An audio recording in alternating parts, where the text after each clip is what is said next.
Hello, my name is Katie Groves, and this is part 30 in my series about deprogramming from trauma-based mind control. If you have not done so already, I ask that you please watch the first 2 parts in this series, linked in the description below, for disclaimers and safety measures you can take while watching these videos. In this video, I'm going to be talking about denial programming, which is the first of several videos I'm going to do in my deprogramming series to accompany my video in my preventing reaccessing series, types of programs that can sabotage the deprogramming process. And I'll put a link to that in the description below. Denial programming for me is the first layer of programming that encapsulates any program and any traumatic memory inside my system prior to deprogramming it. And I know that's a very black and white statement to say that happens all the time, but for me, in my experience, I can say that's true. I can't remember a time when I encountered a program that didn't have some degree of denial around it to hold it up. And so I think this video is very important, or at least this topic is very important, and I hope this video sheds some light on it for people who are trying to deprogram themselves. So, how does denial programming for me operate?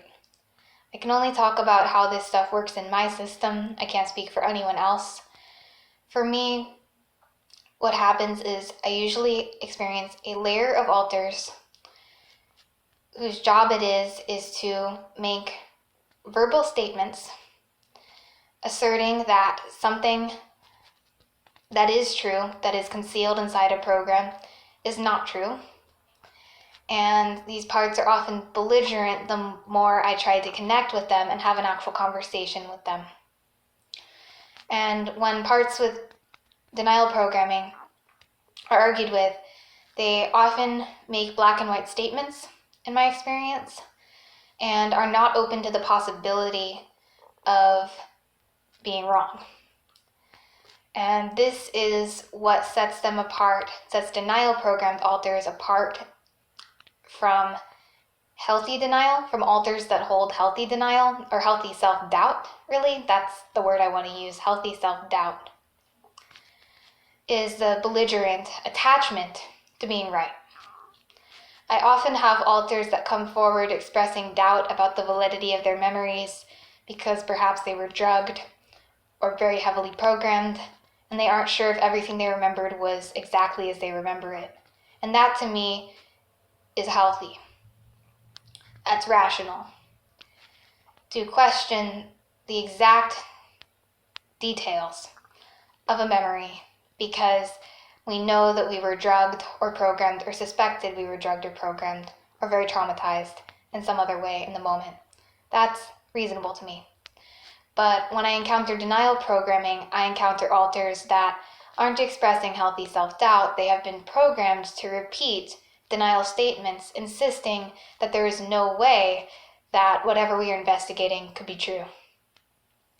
So they're desperately attached to the idea that their memories are false, typically that we were not ritually abused, that we don't have DID, that MK Ultra didn't happen to us, and so on and so forth. That's usually the core of the programming. So being able to recognize the difference between healthy self-doubt and denial programming is important for me.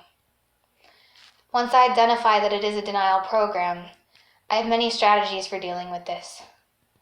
The very first thing I've learned to do is to ask myself if I, the part of myself I'm in, am in a place to handle what is on the other side of the denial program. I have to ask myself if I'm in a place to process the traumatic memories, whether I feel safe to even go inside and try and compartmentalize the trauma so that the parts who are experiencing it being reenacted over and over again in the programming get relief, but to where I don't have to actually process it yet, so just separating them from the trauma. I have to ask myself whether I can come in contact with what's on the other side of that wall at all, because oftentimes I'm not able to. Oftentimes I'm too anxious or too depressed.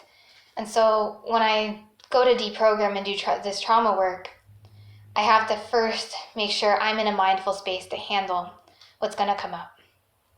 So sometimes I'll let the denial programming stay where it is and let the parts suffer in the programs they're in, because I can't take it on unless I'm ready to handle what will come up. So once I determine that I am in a mindful space, if I do so at all, I then go into meditation and I ask for the truth to flow through me.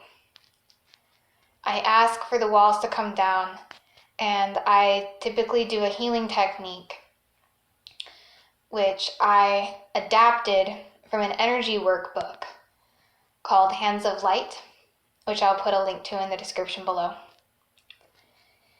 And it's located in chapter 14, and it's about dissolving inner walls. I don't remember the phrase they use, but it's something like that. And I've adapted it for healing denial programming. And I call it dissolving dissociative walls. And it's been tremendously effective for me. And I'm going to make an entire video about that soon. In fact, I think I might do that next to follow this one.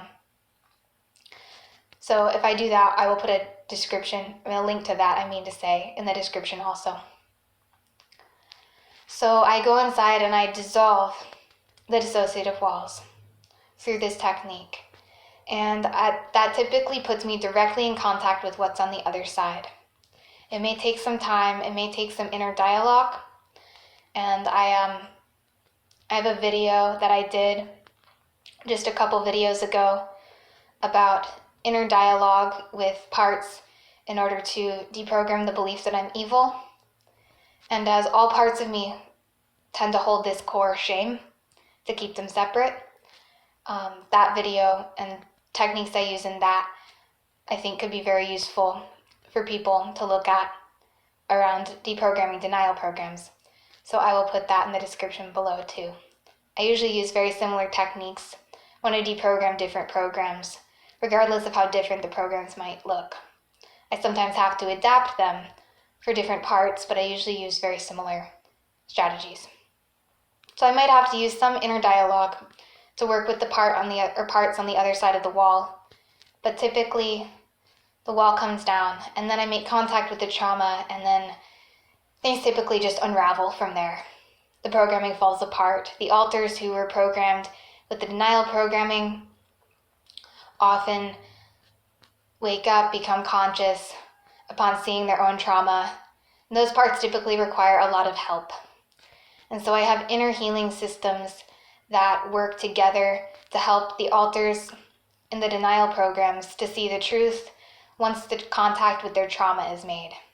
And this is important. I found that arguing with denial programmed alters doesn't work. That the only way for me to end a denial program is to show the alters their core traumas.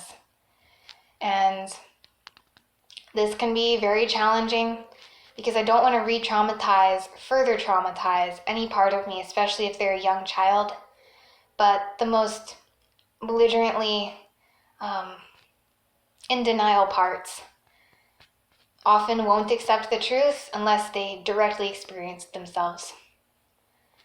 So everything I did in my videos about deprogramming the belief that I'm evil really applies here. And for every video I make about individual programming, I'm probably going to end up repeating myself a lot. As in individual types of programs, I'm probably going to end up repeating myself a lot because, like I said, the strategies I use are very much the same or very similar for different programs. And they all kind of work together. So that is one thing I want to say, is that understanding how these different types of programs operate together has been very important for me. That I can't look at these programs as individual parts of myself. I have to see them as a coherent whole. That my programmers weaved a network of programs in me to work together to form the dissociative system that operated my life as an MK Ultra slave. And that none of these parts or programs are separate. And so the more I learn about each individual part as it operates in the whole, the better chances I have of deprogramming myself as a whole.